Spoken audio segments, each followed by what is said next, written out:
मनुष्य का जीवन केवल खाने पीने और संसार के कामों में उलझे रहने के लिए नहीं मिला।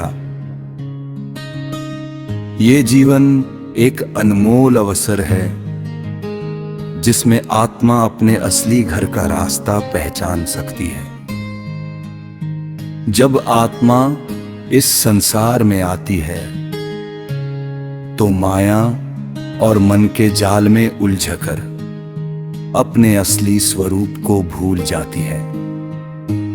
वह अपने आप को शरीर समझने लगती है, जबकि सच्चाई ये है कि शरीर तो केवल एक वस्त्र है और आत्मा उस वस्त्र को पहनने वाली शक्ति है।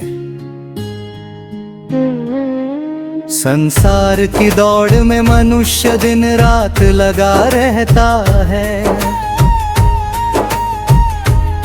धन कमाने की चिंता, नाम कमाने की इच्छा और दूसरों से आगे निकलने की होड़ उसके मन को थका देती है। लेकिन जब वह कुछ पल शांत होकर अपने भीतर झांकता है तो उसे एक अजीब सा खालीपन महसूस होता है।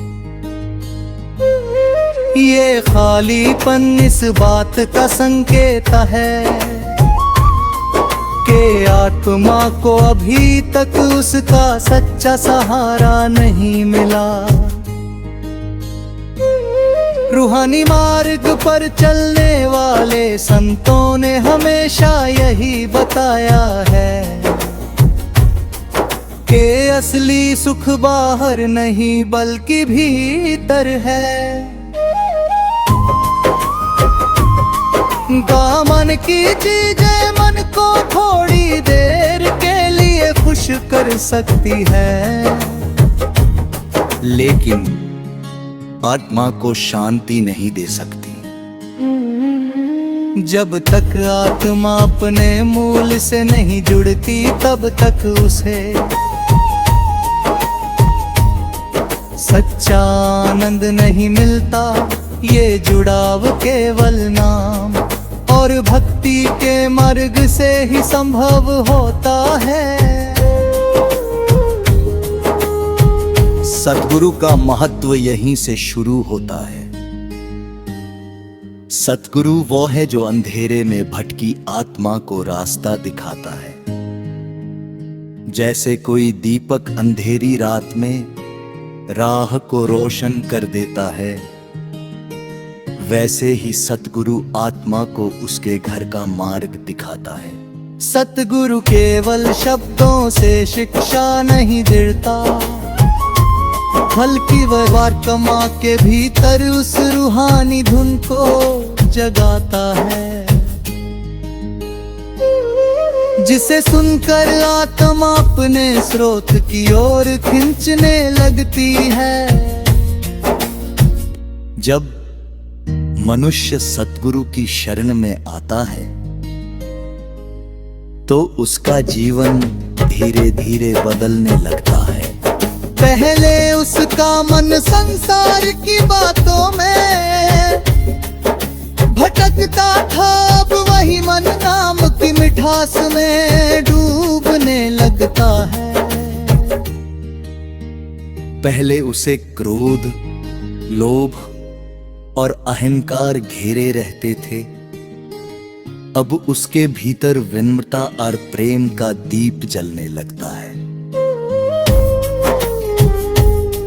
ये परिवर्तन अचानक नहीं होता, ये एक धीमी और गहरी प्रक्रिया है।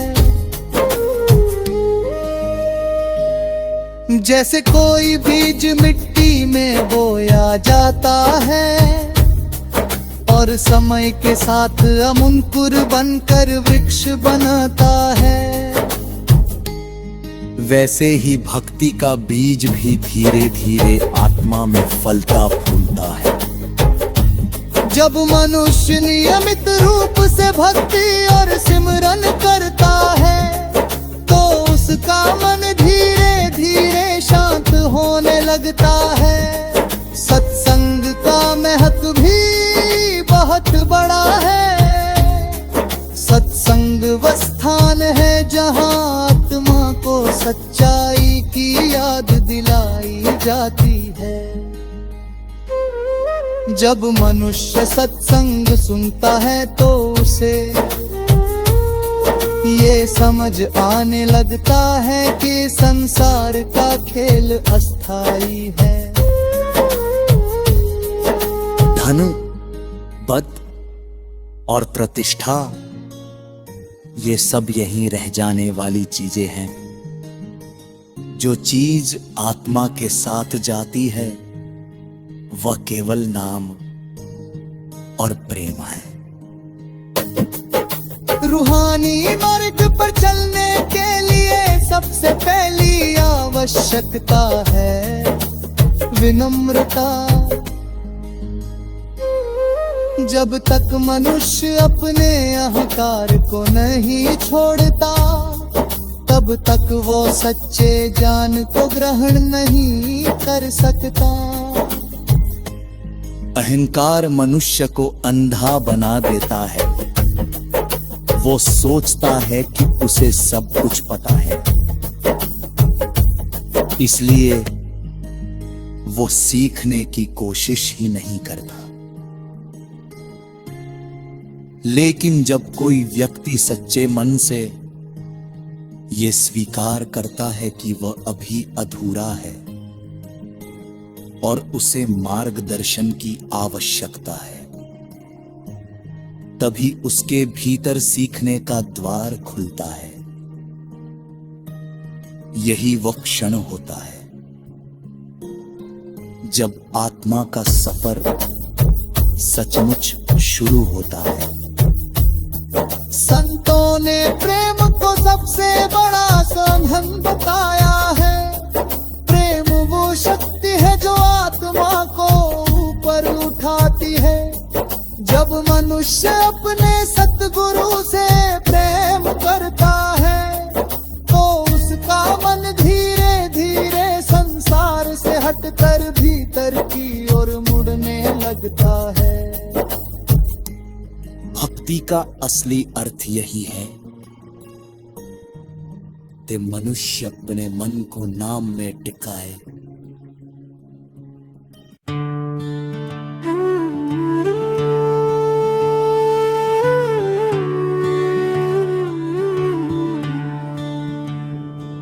राधा स्वामी दयाल की मेहर से जब मनुष्य अपने भी पर झांकना शुरू करता है तब उसे धीरे धीरे एक ऐसी आवाज सुनाई देने लगती है जो बाहर की दुनिया में नहीं बल्कि आत्मा के भीतर गूंजती है। ये आवाज कोई साधारण धुनी नहीं होती, ये वो रूहानी शब्द होता है जो सतगुरु की दया से जीव को अपने असली घर की याद दिलाता है।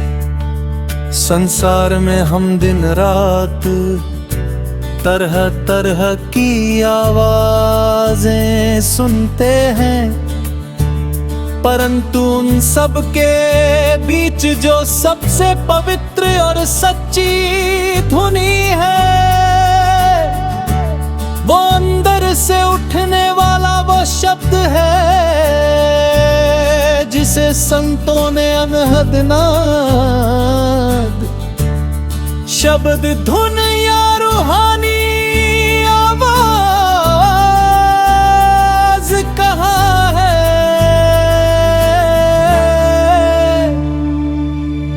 जब जीव संसार में आता है तो उसका मन बाहर की चीजों में उलझ जाता है। धन, मान, प्रतिष्ठा, रिश्ते और इच्छाएं मन को चारों ओर भटका देती है। इस भटकाव में आत्मा अपने असली स्वरूप को भूल जाती है। परंतु संत महापुरुष जब इस संसार में आते हैं तो वे जीव को याद दिलाते हैं कि तेरी मंजिल ये संसार नहीं बल्कि वो रूहानी धाम है जहां से तू आया है।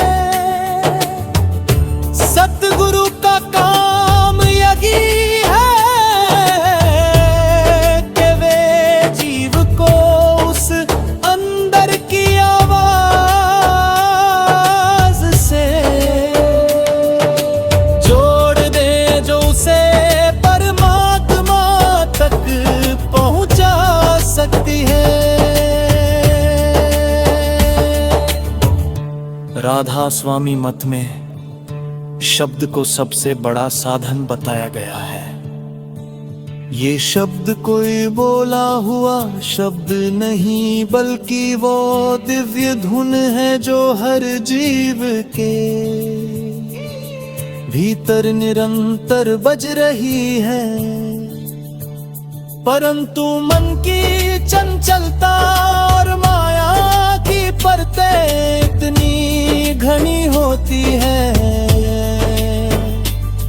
कि मनुष्य उसे सुन नहीं पाता। जब सद्गुरु की शरण मिलती है और जीव सुमिरन ध्यान और भक्ति में लग जाता है तब धीरे धीरे मन शांत होने लगता है और भीतर की वो रूहानी धुन सुनाई देने लगती है। ये रूहानी शब्द मनुष्य के जीवन को बदल देता है। पहले जहां मन बाहर की चीजों में सुख खोजता था वहीं अब उसे भीतर की शांति में आनंद मिलने लगता है। ये आनंद ऐसा होता है जो किसी भी सांसारिक वस्तु से नहीं मिल सकता। जब आत्मा उस शब्द से जुड़ती है तो उसे ऐसा लगता है जैसे वो अपने असली घर की ओर लौट रही हो। संत कहते हैं कि ये संसार एक सराय की तरह है। यहाँ हर कोई थोड़े समय के लिए आता है और फिर चला जाता है।